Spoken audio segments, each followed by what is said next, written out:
beneath the surface of this debate is one of the most manipulative tactics I have ever seen. So it was shocking. I don't know how I did not see it sooner. Perhaps it's because it's buried at the tail end of this 45-minute debate. This will allow us to actually see the pattern that plays out and how they do this. Step one, blur the lines of what abuse and violence actually is. I don't agree with why Dr. Peterson has been asked to stop abusing students on campus. To stop doing what? Abusing students. I see. If you feel like you're being the victim of violence, well, now that's equal to being the victim of violence. Now hurting someone's feelings is tantamount to abuse. Well, you can look at the videos yourself. Because people have been making complaints about your behavior. He then leaps to, well, a lot of people have made complaints. That's the evidence. Anyone can write a complaint. Yes, I understand that. Yes. Yep. And so we're seeing a greater opportunity for social justice happening that many people won't understand. Yes, many people will not be able to understand it. All the more reason that you do not need to provide actual evidence. You've accused him of abusing students by not using the pronouns they want to be addressed by. That's how I see it, absolutely. That is tantamount to abuse in your view? Absolutely. Many global documents, many organizations. How about violence? Is it tantamount to violence? Yes, How about absolutely. hate speech? Is it tantamount to hate speech? Yes, of course. It's hate speech to tell someone that you won't refer to them as in a way that that recognizes their humanity and dignity. You just proved Jordan Peterson's entire case. His entire logical chain was just proved right there. Step two, raise the stakes. Couple different ways to do this. Make it life or death is the easiest one. Make it tantamount to abuse. Bring in violence. And your attempts to regulate my language use and I don't care about your language use. I care about the safety of the people who are being harmed. I know. People who make your kinds of arguments are always concerned with other people's safety. What stakes could be higher than the threat of your very safety? People are being assaulted. I brought all sorts of really depressing stats that people who are leaning towards thinking that this is not that big of a deal, those people need to look at those stats. But many people... Give us one stat. Yeah, so 58% of students could not get academic transcripts with their correct name or pronoun. So he goes from claiming that assaults are occurring, then when he's asked for a stat, he talks about students can't get their transcripts. That causes a huge chain of events for students or anybody who's had any kind of academic training. As everyone recognizes, we need to be able to have references, we need to be able to have resumes, we need to be able to get jobs. What about the assaults? What are the stats on that? It seems like that would be a more alarming thing to illuminate. And therefore they feel disrespected, and therefore this affects their life in a very real way? Is that right? The feeling of disrespect is not as important as the ways that people in authority are able to circumvent the possibilities for living. So it has more to do with not being able to find housing and therefore being homeless. So people are not able to find housing and they're becoming homeless because they don't have the name they want on their transcript.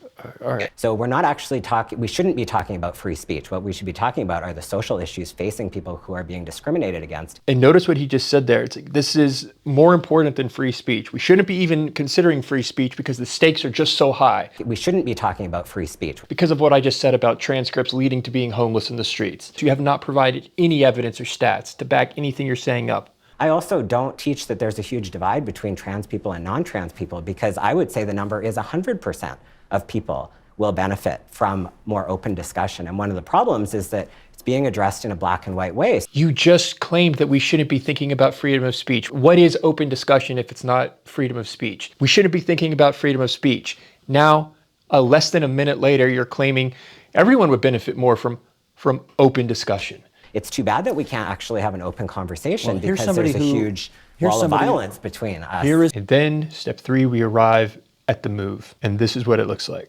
Wall of violence between us. Here is somebody who did not share your view on that, because we invited another guest to be on the program today, and this person initially said yes, and then sent a Facebook message to our producer, Wojtek Schemberg, saying, you know what, changed my mind. Giving Jordan Peterson this platform serves to legitimize his views, which are based in bigotry and misinformation. This is where it occurs. And the pattern is attacking someone to shut down a dialogue and then accusing them of making dialogue impossible. And holding a debate which places a false equivalency between the views expressed by Peterson and the human rights concerns of the trans community would be an act of transphobia. Therefore, none of us wish to participate in this. Okay. Thank you. Thank you for reading that. That's a very important perspective. That's why this professor is claiming that it's Jordan Peterson's fault that this individual is not able to be present to have the debate. Free speech is a great idea and equality is a great idea, but we actually can't have those conversations when people are not even able to be present. When they just claimed, I have decided not to participate in the debate because I don't want to even validate Jordan Peterson. Giving Jordan Peterson this platform serves to legitimize his views. The humanity and rights of transgender, non-binary, and intersex people are not a matter of debate. Therefore, none of us wish to participate. And now you're going to blame Jordan Peterson as though he's making the environment so that that individual can't even be here.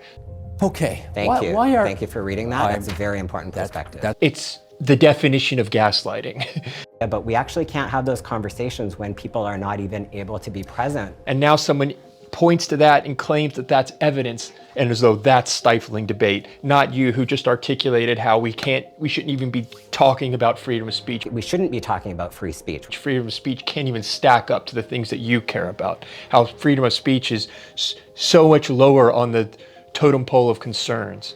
It's very, very confusing that this is somehow up for discussion. You saw the tape at the beginning of the program I mean, he tried to give a speech at a university campus and was really quite mercilessly shouted down. And this is important for everyone to see, this exchange, the tactic that's being used here against Jordan Peterson. This pattern plays out on such a larger scale.